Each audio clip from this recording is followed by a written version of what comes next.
హరిశ్రీ గణపతియే నమః. అవిఘ్నమస్తు శ్రీ గురుభ్యో నమః. విఘ్నేశ్వరునకు, ఆదిపరాశక్తికి, త్రిమూర్తులకు, పంచభూతములకు, సప్తఋషులకు, అష్టదిక్పాలకులకు, సూర్యాది నవగ్రహములకు శిరస్సు వంచి నమస్కారం.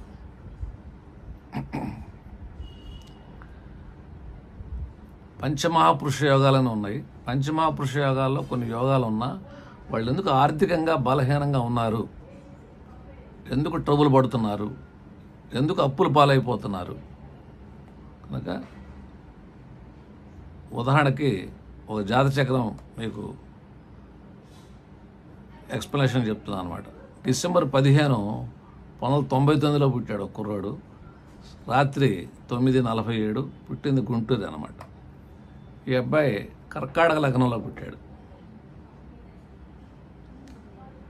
శుక్రుడు 4 గంట ఉన్నాడు, దీన్ని ఏమంటాం మాళవీ యోగము అంటాం. కుజుడు 7 గంట ఉన్నాడు, దీన్ని ఏమంటాం రుచిక యోగం అని చెప్పని అంటాం అనమాట.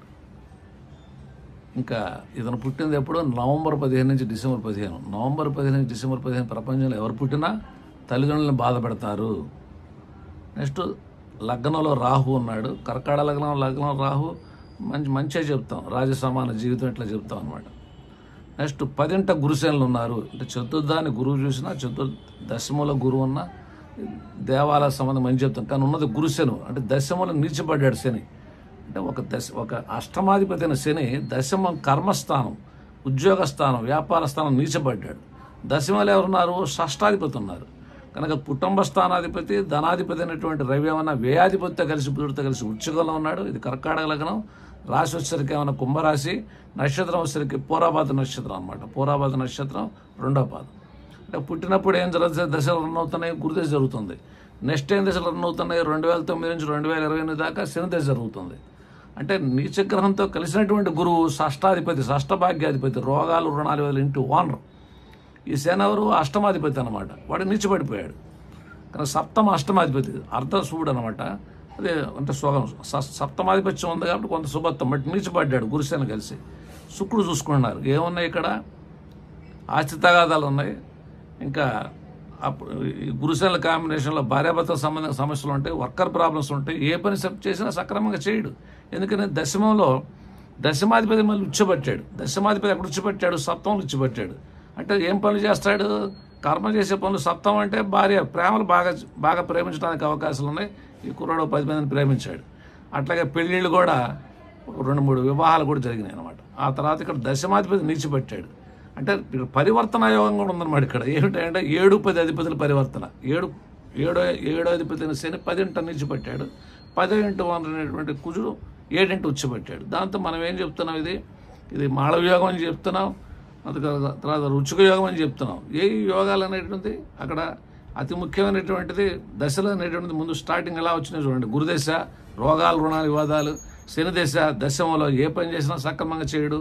అక్కడ మాట్లాడతాం, ధనాధిపతి వ్యయాధిపతి, బాగా ఖర్చు పెట్టేస్తాడు, వేస్ట్ ఖర్చు పెట్టేస్తాడు.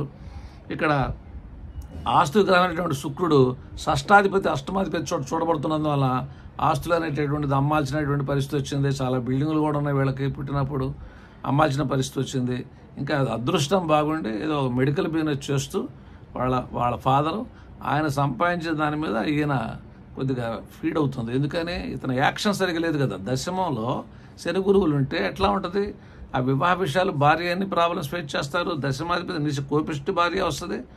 అక్కడ సమస్యలు ఉంటాయి, రోగాలు రుణాలు వివాదాలు సమస్యలు ఉంటాయి. సుఖస్థానాధిపతి శుక్రుడు, ఐక సుఖకారకుడు శుక్రుడు, వివాహకారకుడు శుక్రుడు, షష్టాధిపతి సంబంధం, రాత్రిపూట తగాదాలు. ఆ శుక్రశనుల కాంబినేషన్లో చతుర్థ సప్తమాధిపతులు కలిసినా చూసుకున్నా ప్రేమలో, పెళ్ళైన తర్వాత కూడా ప్రేమలో. కనుక ఈ కాంబినేషన్లో ఎట్లా యోగం చెబుతాం.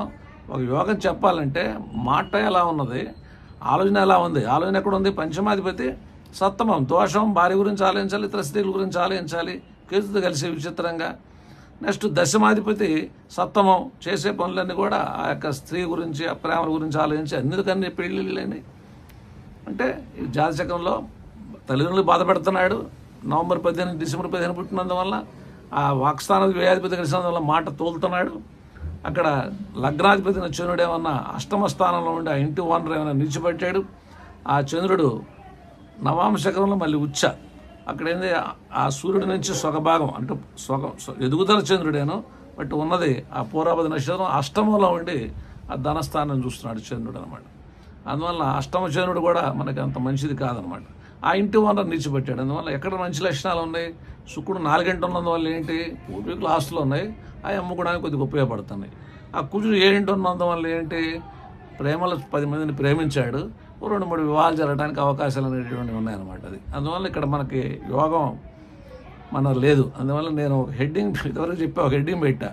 ఏమని పెట్టాను, పంచమహాపురుష యోగాలన్నా అడుక్కునే వాళ్ళు ఉన్నారని చెప్పాను. వాళ్ళు అక్కడ అడుక్కుంటాం కాదు, కానీ ఇతనికి ఏదో స్థాయి ఏదో ఉంది, సంపాదిస్తున్నారు ఫాదరు, ఇతను కూర్చొని సంపాదించాలి ఏముండో ఏం చేయడు అసలు. ఎందుకంటే ఎప్పుడు దాకా చేయడిది, 2028 అక్టోబర్ దాకా నీచిపడ్డ శని రన్ అవుతున్నాడు. నీచిపడ్డ శని రన్ అయితే ఎట్లా ఉంటుంది, కుమ్మరివాడు కొండలు చేస్తుంటే ఆ మధ్యలో మట్టి ముద్ద ఉంటుంది, ఆ మట్టి ముద్దను వంచుతుంటాడు అనమాట కుండ తయారవడం కోసం. ఆ ముద్ద పిసుకుతుంటే ఎలా వంగుద్దో మన జీవితం అలా వంగిపోతుంది అనమాట. అలాగే ఋషీశ్వరుడు చెప్పినటువంటి వాడు. అందువల్ల ముందు 9 గ్రహాలు ఏ గ్రహం నీచిపడింది, శని నీచిపట్టాడు, వాడు పరివర్తన యోగంలో ఉన్నాడు, భాగ్యాధిపతి కలిశాడు. కానీ రోగాలు రుణాలు వివాదాలు అన్నీ వివాదాస్పదమైన పనులే, అన్నీ అప్పులు అవ్వటమే, పెద్దలకు కూడా సమస్యలు అనేది వచ్చి అట్లా ఎక్కువగా ఈ సమస్యలు అనేది చూస్తాం జరిగింది. అందువల్ల పంచమహాపురుష యోగాలు ఉన్నా అతని జాతకం ఎలా ఉంది, ప్రవర్తన ఎలా ఉంది అనేది, మాట్లాడే విధానం ఎలా ఉంది, ఆలోచన విధానం ఎలా ఉంది అనేటువంటిది అన్ని చూసుకున్న తర్వాతే మనం యోగం అనేది చెప్పాలన్నమాట. అది కొద్దిగా అనుభవానికి చూసి జ్యోతిషులకు ఉపయోగపడుతున్న ఉద్దేశంతో ఒక ఎగ్జాంపుల్ అనేటటువంటిది నాకు తెలిసినటువంటి వాళ్ళది ఒకటి మీకు ఇవ్వడం జరిగింది అనమాట. మంగళ మహోత్సవం.